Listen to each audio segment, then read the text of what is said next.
am 117% sure that you have heard the term sales funnel before. I'm also 117% sure that everybody who uses it in a different context, and that there's so many different ways it can be used and so many things you need to learn. So if you're just learning and just diving into what a sales funnel is, what it looks like, and how it can work in your business, this is the video for you.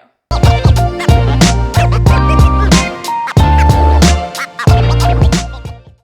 up, party people? I'm Jessica Stansberry. If you are brand new here, make sure to hit subscribe because I am here to help you build a business that supports the life of your dreams. So if that's what you're in the mood for, you need to hit the big subscribe button below this video because I don't want you to miss any other videos that I come out with once a week to help you do the dang thing. All right? All right. I have been teaching some version of sales funnels for years. One of the first classes I actually had that was like a mini course was a course called Sales Funnels Aren't Scary. And it was a way to show people that they can have a sales funnel in their business regardless of what their business looks like. Because I think that is some problem within the space of teaching sales funnels, is that people think they can't have it because they don't have a certain type of business, or that they don't have the services or products to put inside of a funnel. So today I want to talk about kind of what a sales funnel is and what that could look like in your business so that you can get a really good grasp on it as a beginner in this sales funnel world. Okay, first and foremost, the most important thing you need to know is that a sales funnel is basically just an automated way to make sales. That's really all it is. And some sales funnels are more automated, some sales funnels are less automated, but it's an automated way to make a sale within your business.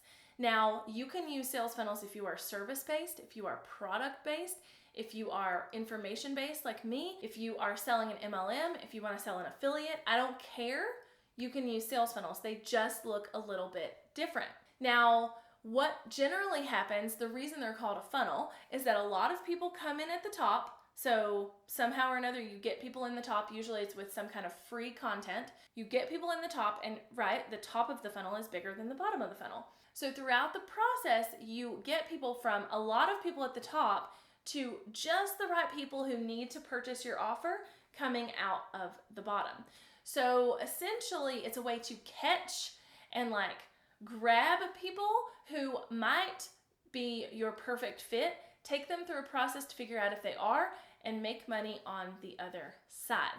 Now again, there's probably a bajillion ways to do this, but I'm going to take you through just a couple. So if you are a product-based business owner and a service-based business owner, something like that, you're probably going to hear about sales funnels and just instantly be like, that's not going to work for me. That is completely untrue, and I'm going to give you some examples in just a minute. But let's start off with just some different types of sales funnels that every business or most businesses can take advantage of. And the first one is a self-liquidating offer funnel.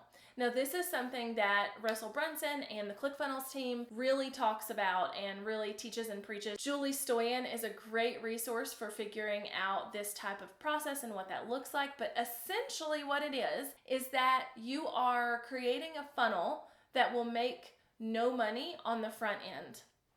And it sounds kind of crazy, but essentially it is you creating a funnel where the thing that the people are going to purchase is very, very cheap. So $7, $10, $19, something like that. Very, very cheap for your audience. It's going to be something that's not a hard commitment. And you're going to spend ad money on Facebook or wherever to get people into that. And in these type of funnels, it is okay if that ad money, like the cost per getting someone in the funnel, equals out to what it costs for them to purchase it, because that is essentially gaining leads to get them through the rest of the funnel. So it's kind of a weird name because most self-liquidating offers do end up making money, but that front piece, that first thing you're selling, generally cancels out the ad cost. But then you go on to offer upsells and things like that.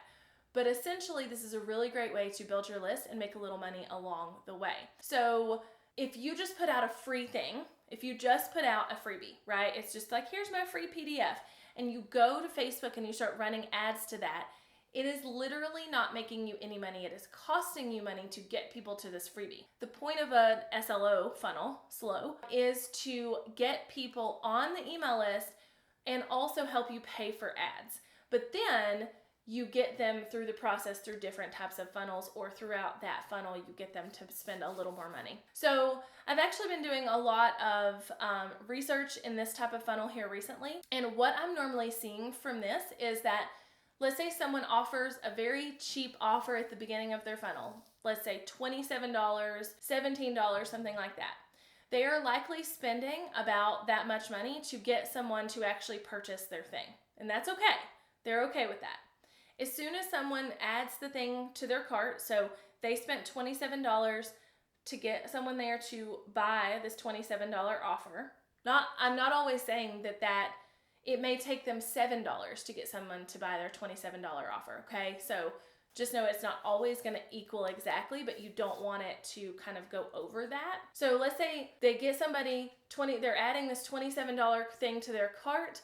Within the cart, they are offering an upsell that is usually the same cost or more of the thing that they were offering to begin with. So their thing was $27. This person gets to the cart, and now they're seeing that there's an upsell that they can check a box and get this other really cool thing for $37, and they can go on about their business, okay? Then as they check out, there's a one-time offer of some other type of thing. Maybe it's a course offer or a template offer, but it's an even higher price tag. So even though it's called the self-liquidating offer, it is self-liquidating on the front end, because odds are these people are making money on the 2 or 3 steps after that initial thing they sent someone there to purchase. Plus now they have them on their email list, and they can sell them into even higher priced things if that's a possibility for them. Okay, so that's one of the funnels you can do. You can also do an evergreen webinar funnel. So it is something where people sign up for a webinar. It's not live. It is there for them to watch whenever they sign up. Within that evergreen webinar, you teach them, you help them, and then you sell to them on the outside. So it's like, okay, at the very end of it, you're going to sell them the thing, and you're going to give them some kind of offer that they can take advantage of right then.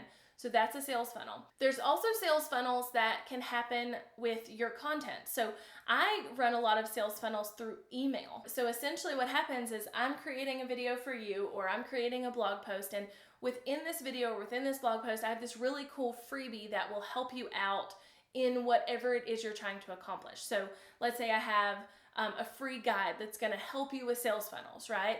I could easily say, hey, go to whatever.com and go sign up for my free guide to do this. The video is then doing the work to get people into this funnel. So they're doing the work to get people at the top level to go sign up for the freebie. And then I am within my email service then emailing them and getting them into higher price things. So maybe I'm emailing them, letting them know who I am, thanking them, giving them the thing they signed up for, and then spending a couple of weeks really warming them up before I pop them with an offer that's going to blow their mind, right? So that's another type of funnel, an email funnel that is a little more of a slow motion kind of situation rather than a pop, pop, pop, as far as like someone signs up, someone watches the webinar, someone buys, or someone signs up, someone purchases, someone gets an upsell, someone gets another upsell, or whatever, okay? And a lot of these can be tied together. So let's say you're using a SLO, slow funnel, and someone buys the first level but doesn't buy the upsell and doesn't buy the other thing. You can then connect them to an email automation service that tries to get that sale from them again. Or maybe they do purchase all of those things, and then you connect them to a different email automation that upsells them to an even higher price service. So you can absolutely do this, okay? So a lot of the examples that we hear about funnels are specifically for one type of business, someone who can sell something digitally and be done. But let me tell you a couple of examples of sales funnels if you're service-based or product-based that can really help you in the long run. And I'm even going to give you an example of a retail-based sales funnel for a location-specific store. So it's very doable regardless of what your situation is. So let's say you are a service provider. Let's say you do web design, just because I'm really familiar with that arena because I was in it for so long, and you want to try out an SLO funnel, a self-liquidating offer funnel, right? So what you want to do is you want to figure out what people need to do before they work with you, okay? So if you're a web designer, they need to know what their brand is. They need to have the copy written for their pages. They need to all of these things, right? You could create a self-liquidating offer that teaches them, in some way how to build their brand. And then the upsell is to a masterclass that teaches them how to find their brand voice. And then the next upsell is to another course kind of situation where you teach them how to lay out the pages for their website and really have everything ready. And then in the email, you could sell them your actual service of creating the website for them. Another example here is that you could get them in with one step in the freebie. So 10 ways that your website is not working for you right now. And within that, sell them to your service. So there are tons of different ways to do this, right? And I actually have a local client here who has two stores. One of their stores is their main store, and that's where they really want to push people to come in. But then they have another store in kind of our downtown area. This is a retail store, by the way. Retail location specific. They now have an online store, but haven't for the first 2 years they've been open. So the point of their retail store downtown is obviously to make sales, but we're treating it as the top of the funnel. It's the first part of the SLO funnel, right? So we want to keep the doors open and we want to make sales here, but then we want them to come over to this other store and purchase from here. So we have some different things set in place at this first store to get them to this other store. And that's a sales funnel just the same. So just don't think that because whatever your business is whatever it is, means you can't use sales funnels to the same capacity that someone like myself or whoever you're hearing about does, because I promise you can.